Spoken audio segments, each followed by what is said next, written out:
بسم اللہ الرحمن الرحیم۔ آج ہم بات کریں گے سورہ الانعام کے بارے میں۔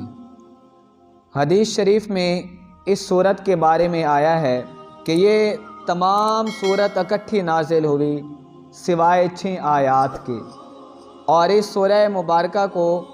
70,000 فرشتے لے کر نازل ہوئے، اور ایک آیت مبارکہ کے ساتھ 12,000 فرشتے نازل ہوئے۔ مطلب ایک آیت کو، اس سورہ مبارکہ کی صرف ایک آیت کو 12,000 فرشتے لے کر نازل ہوئے، اور وہ یہ آیت ہے وَعِندَهُ مَفَاتِحُ الْغَيْبِ لَا يَعْلَمُهَا إِلَّا هُوَ۔ وہ فرشتے اس آیت کو رات کے وقت لے کر نازل ہوئے، وہ بلند آواز سے تسبیح و تحمید کر رہے تھے، اللہ تعالیٰ کی حمد و ثنا بیان کر رہے تھے، اور مصطفیٰ کریم صلی اللہ علیہ وآلہ وسلم نے رات کے وقت ہی کاتبان وحی کو بلایا، پھر انہوں نے اسے لکھا۔ اور حضرت انس بن مالک رضی اللہ تعالی عنہ روایت کرتے ہیں، رسول اللہ صلی اللہ علیہ وآلہ وسلم نے فرمایا کہ سورہ انعام نازل ہوئی تو اس کے ساتھ فرشتوں کا ایک پورا قافلہ تھا جنہوں نے آسمان کو گھیرا ہوا تھا۔ ان فرشتوں نے، تمام فرشتوں نے آسمان کو گھیرا ہوا تھا،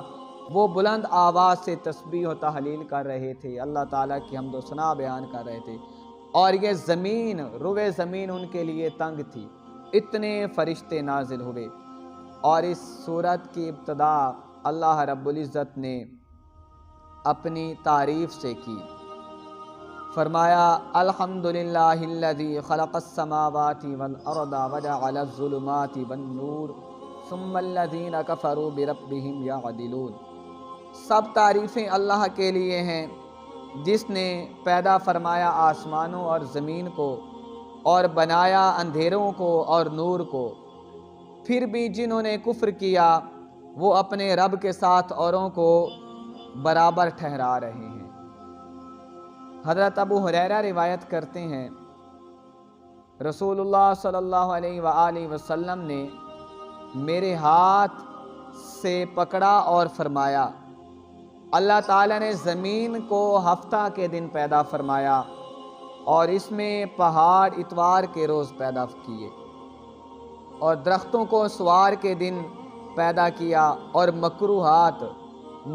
کو منگل کے روز پیدا کیا، اور نور کو بدھ کے روز پیدا کیا، اور جمعرات کو زمین میں جانور پھیلا دیے، اور جمعرات کو زمین میں جانور پھیلائے، اور جمعہ کے روز ساری مخلوق سے آخر میں، جمعہ کی آخری گھڑی میں عصر کے بعد رات تک کے درمیان حضرت آدم علیہ السلام کو اللہ تعالیٰ نے پیدا فرمایا۔